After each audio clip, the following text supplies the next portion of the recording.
이재명 더불어민주당 대표가 공직선거법 위반 혐의로 징역 2년을 구형받은 사건은 정치적 정의의 실현이라는 시각으로 볼 수 있습니다. 이번 사건은 2021년 대선 과정에서 이재명 대표가 김문기 전 성남도시개발공사 처장을 몰랐다고 한 발언이 허위사실 공표에 해당하는지 여부가 핵심입니다. 검찰은 이 발언이 유권자들의 판단을 왜곡했다고 주장하며 이재명 대표에게 중형을 구형했으나 더불어민주당과 이재명 대표는 해당 발언이 고의적인 거짓말이 아니라고 맞서고 있습니다. 이재명 대표가 과거 여러 번 법적 논란에 휘말렸다는 점이 문제가 됩니다. 그는 성남시장 재임 시절부터 다양한 사건에 연루되었으며 공직선거법 위반, 공무집행방해 등으로 기소되거나 벌금형을 받은 기록이 있습니다. 이러한 점과 기록은 그가 법적 책임을 가볍게 여겼다는 인상을 줄 수 있습니다. 보수 성향에서는 이재명 대표의 반복적인 법적 문제와 그의 리더십에 대한 도덕적 의구심을 근거로 들며 이번 구형이 정치적 목적을 떠나 법적 책임을 다하게 하는 정당한 조치라고 주장할 수 있습니다. 이재명 대표는 그동안 정치적 영향력을 크게 발휘해 온 인물입니다. 그는 경기도지사 시절과 성남시장 재임 기간 동안 많은 정책을 추진하면서 유권자들의 지지를 받았지만 그의 행보는 항상 논란을 동반했습니다.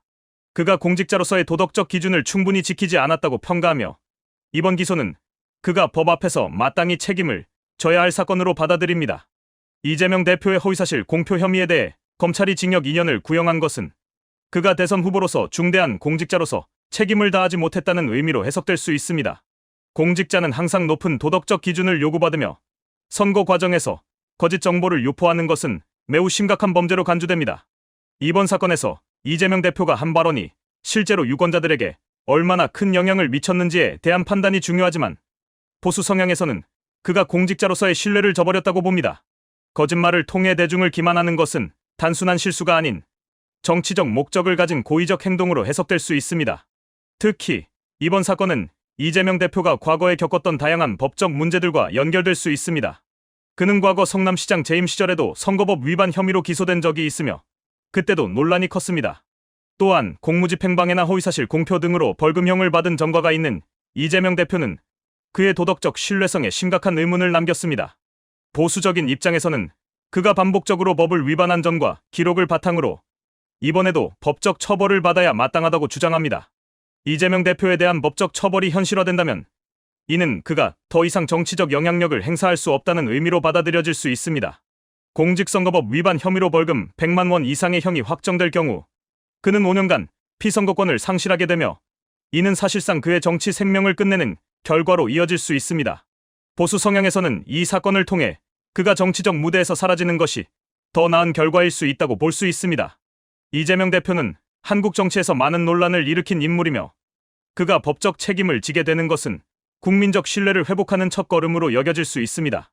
또한 보수 성향에서 이번 사건을 바라보는 중요한 관점은 법치주의의 강화입니다.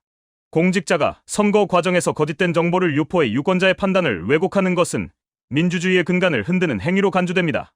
이재명 대표가 김문기 전 처장을 몰랐다는 발언이 허위사실로 판결된다면 이는 공직자로서의 책임을 다하지 못한 명백한 사례로 남을 것입니다. 보수적 입장에서는 이러한 사례를 통해 법의 엄정함을 강조하고 앞으로 정치인들이 더 높은 도덕적 기준을 따라야 한다는 경고로 해석될 수 있습니다.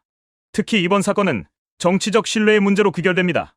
공직자는 투명하고 신뢰할 수 있어야 하며 선거 과정에서 유권자들에게 정확한 정보를 제공해야 할 책임이 있습니다. 보수 성향의 입장에서는 이재명 대표가 반복적으로 법적 문제에 연루되고 그가 선거 과정에서 유권자들을 기만한 것이 사실로 드러난다면 이는 한국 정치에서 공직자에 대한 신뢰를 회복하기 위해 반드시 처리해야 할 문제로 여겨집니다. 정치적 지도자가 법적 처벌을 받게 되면 이는 법치주의와 공직자 윤리를 강화하는 데 기여할 수 있습니다. 또한 보수 진영에서는 이재명 대표의 도덕적 결함이 그가 대통령 후보로 나설 수 없을 만큼 심각한 문제라고 지적합니다. 그의 전과 기록은 그가 대중정치인으로서의 자격에 큰 의문을 제기하는 요소이며 이 전과들은 그가 정치적 경쟁에서 무기를 사용하기 위한 수단으로 법을 남용했다는 비판을 받기도 했습니다. 따라서 이번 구형은 단순한 법적 문제를 넘어 그가 공직자로서의 자격을 잃게 되는 중요한 계기가 될 수 있습니다. 결론적으로 보수 성향에서 이재명 대표에 대한 징역 2년 구형은 공직자로서의 책임을 다하지 못한 정치인에 대한 정당한 처벌로 여겨질 수 있습니다. 그의 전과 기록과 반복된 법적 논란은 그가 법을 지키지 않는 정치인으로 비춰졌으며 이번 사건을 통해 법적 처벌을 받는 것은 필연적이라는 의견이 우세합니다. 공직자는 항상 높은 도덕적 기준을 따라야 하며 이재명 대표의 경우 이러한 기준을 위반한 것으로 판단될 여지가 충분합니다. 한국 사회에서 법치주의와 정치적 신뢰를 강화하기 위해서라도 이번 사건은 엄중히 다뤄져야 한다는 시각이 보수 성향에서 강하게 제기되고 있습니다.